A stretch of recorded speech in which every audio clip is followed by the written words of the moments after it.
Assalamualaikum warahmatullahi wabarakatuh. Salam rahayu, salam sehat, salam semangat. Jumpa lagi dengan channel Kibledek Kantil. Semoga sobat-sobat petik selalu dalam keadaan sehat walafiat, rezekinya selalu lancar, selalu berbahagia, dan selalu tetap semangat. Oke, di sini Kibledek mungkin akan membahas yang agak lain. Kemarin-kemarin kan tentang weton ya, tentang perwetonan. Di sini Kibledek mau berbincang-bincang tentang, ya kemarin ada yang bertanya atau ngobrol bareng itu bagaimana tahu sebetulnya wujud dari malaikat maut atau wujud dari malaikat pencabut nyawa. Oke, di sini Kibledek akan menjawab sesuai dengan kapasitas dari Kibledek Kantil. Mungkin di sini Kibledek hanya menyampaikan pendapat dari Kibledek Kantil.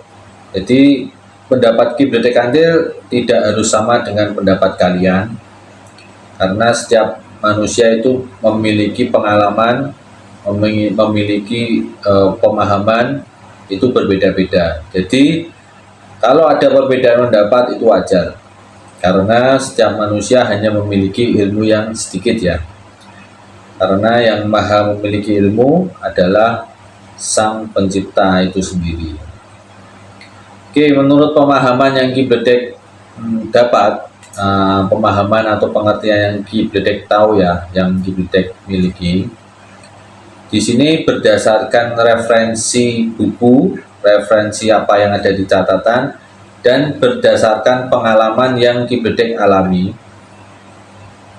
Jadi kalau wujud malaikat maut itu kalau di berbagai catatan referensi kan macam-macam ya.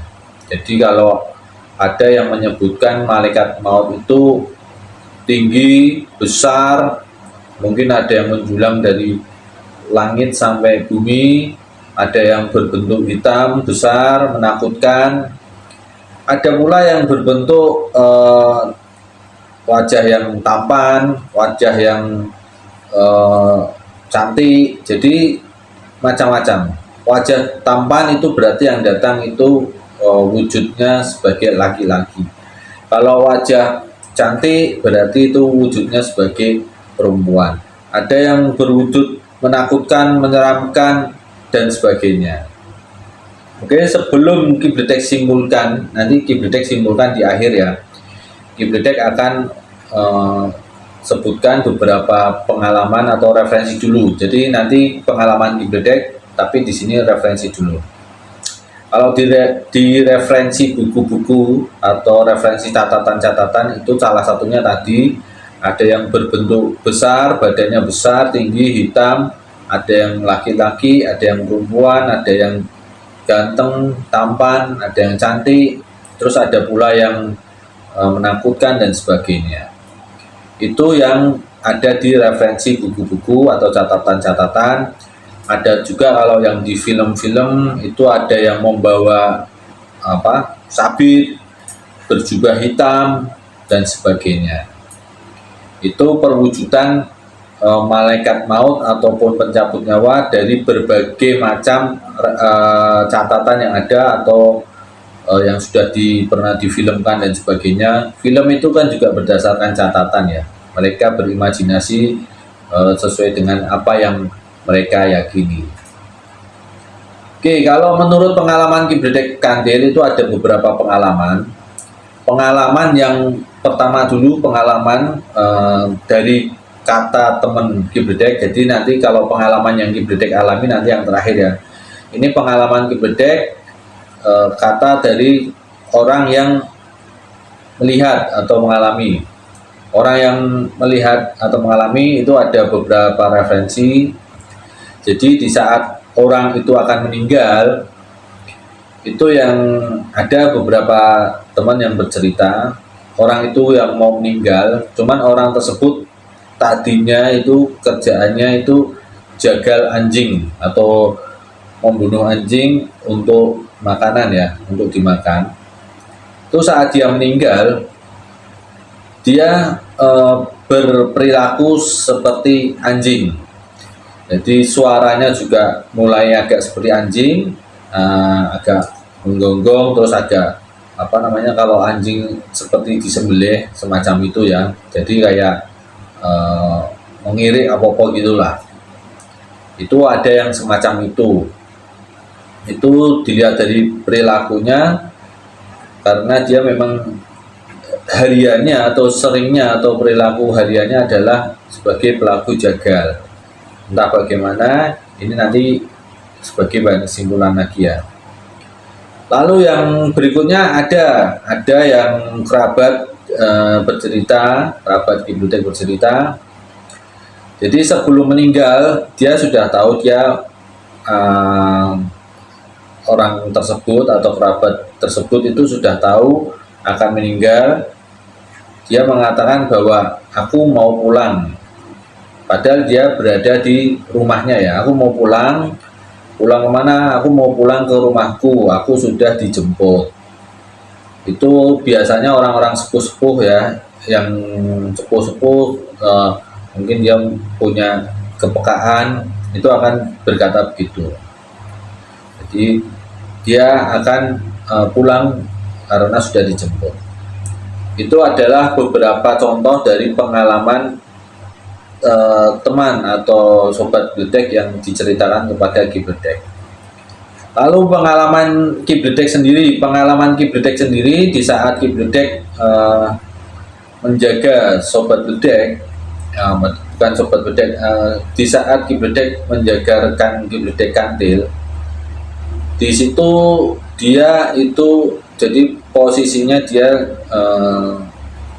mulai sakit ya, dia sakit. Kebetulan di saat itu hanya Ki Bledek yang berjaga, dia sakit.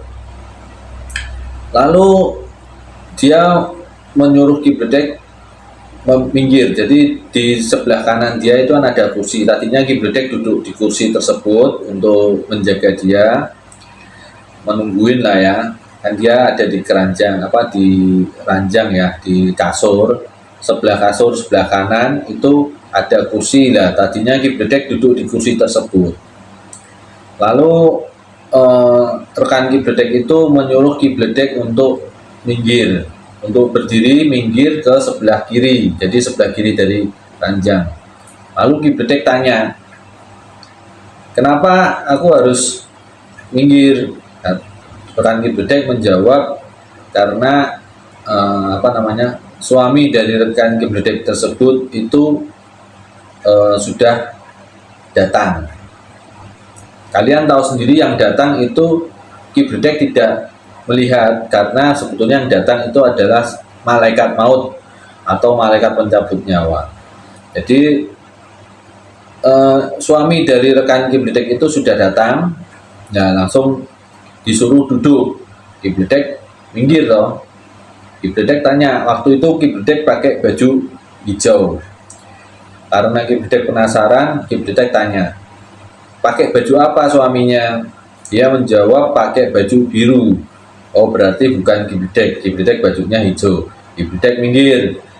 Lalu di kursi tersebut yang sudah Ki Bledek tinggal pergi dari kursi tersebut, rekan Ki Bledek selalu menatap ke arah kursi tersebut dan berbincang-bincang. Entah apa yang diperbincangkan, Ki Bledek tidak begitu mendengarnya ya, hanya melihat karena memang dekat. Namun si rekan Ki Bledek itu sambil menghitung tangan. Jadi menghitung tangannya 3 atau 4 gitu ya. Ya Ki Bledek 3 atau 4. Ki Bledek hanya memperhatikan.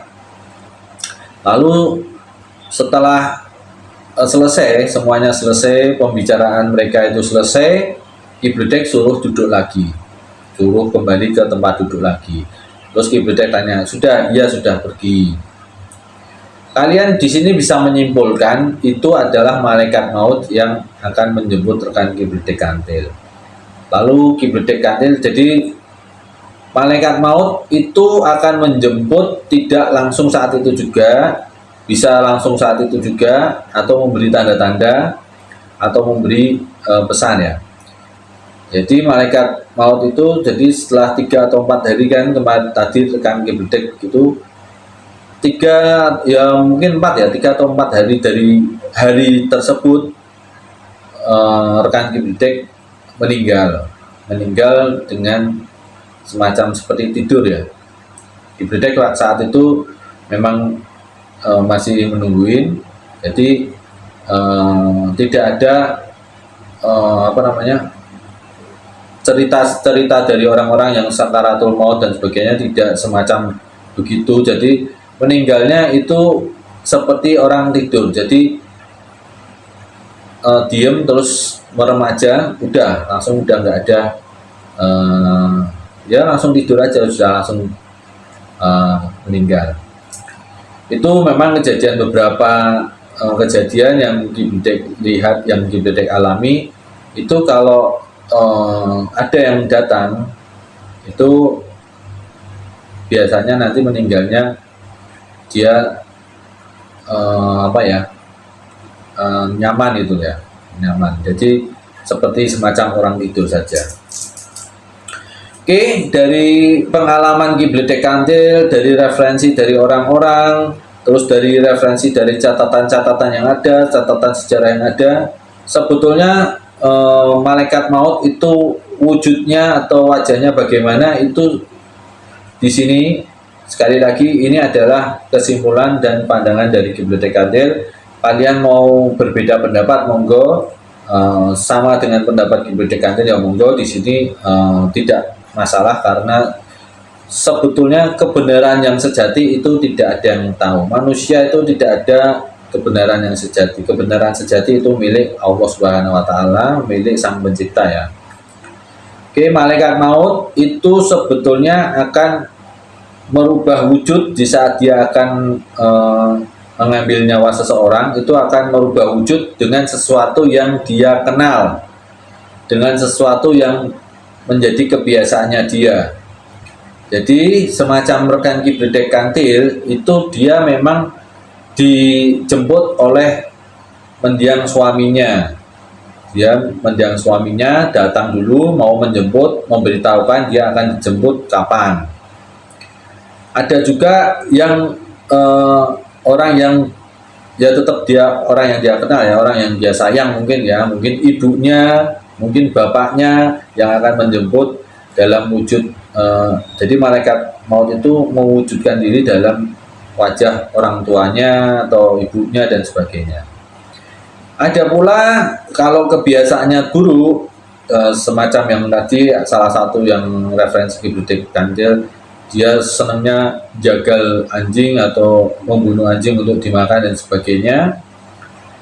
Dia alam bawah sadarnya yang datang dia itu adalah malaikat maut yang menakutkan. Malaikat maut yang menakutkan juga apa namanya, mengambil nyawanya juga akan sangat menyakitkan. Itu macam-macam. Jadi kesimpulan dari wajah atau wujud dari malaikat maut itu akan kembali kepada kalian sendiri. Bagaimana kalian akan didatangi oleh malaikat maut dan sebagainya, itu bagaimana perilaku, bagaimana hati kalian. Jadi sebetulnya ada beberapa referensi manusia itu sebetulnya ada 4 malaikat ya. Kalau di falsafah Jawa adalah kakang kawah, di hari-hari, getih, puser atau sedulur papat, pancernya kalian. Tapi ada juga yang berpendapat 4 ini adalah Jibril. Jibril itu adalah yang memberikan wahyu kita, pola pikir kita dan sebagainya itu diberikan oleh Jibril. Lalu Mikail itu memberikan kita rezeki dari manapun, itu tugasnya untuk memberikan rezeki kita. Terus Israfil, peniup sangkalala, itu adalah yang meniupkan saat kita akan meninggal, meniup sangkalala saat kiamat ya. Jadi saat kita mau meninggal, Israfil itu sudah mulai meniupkan sangkalala. Lalu yang keempat ada Israel atau malaikat pencabut nyawa. Jadi setelah sangkalala ditiupkan, itu kan mulai ada tanda-tanda akan mulai kiamatnya. Maka setelah itu Israel mencabut nyawa kita. Oke, itu adalah jawaban bagaimana wujud dari malaikat maut. Jadi wujud dari malaikat maut itu akan jadi yang datang kepada kita saat kita akan dicabut nyawanya itu kembali lagi berdasarkan perilaku kita, berdasarkan pola pikir kita, berdasarkan apa yang ada di hati kita, itu nanti akan mewujud semacam itu. Memang ada yang dijemput, yuk pulang. Yang menjemput itu bisa saudaranya, bisa orang tuanya, bisa suami atau istrinya, semacam itu. Kalau yang dijemput semacam itu alangkah indahnya, baiklah, karena yang menjemput orang-orang yang menyayangi kita. Adapun yang menjemput adalah seorang wali atau seorang nabi dan sebagainya. Cuma kalau seorang wali dan seorang nabi, karena kita zamannya beda ya, jadi kita kan tidak melihat wujud wali itu bagaimana, nabi itu bagaimana. Kadang persepsi manusia zaman sekarang itu tidak bisa nyampe sana. Jadi memang mungkin ada yang menyebut itu adalah halusinasi dan sebagainya. Tidak, itu adalah perwujudan malaikat maut atau malaikat pencabut nyawa itu mewujud berdasarkan pola pikir kita, isi hati kita, dan kebiasaan kita. Oke, semoga informasi ini bermanfaat. Kalian mau pendapat atau beda pendapat itu bukan masalah, karena memang di alam semesta ini beda pendapat itu memang harus ada. Wassalamualaikum warahmatullahi wabarakatuh. Salam rahayu, salam sehat, salam semangat.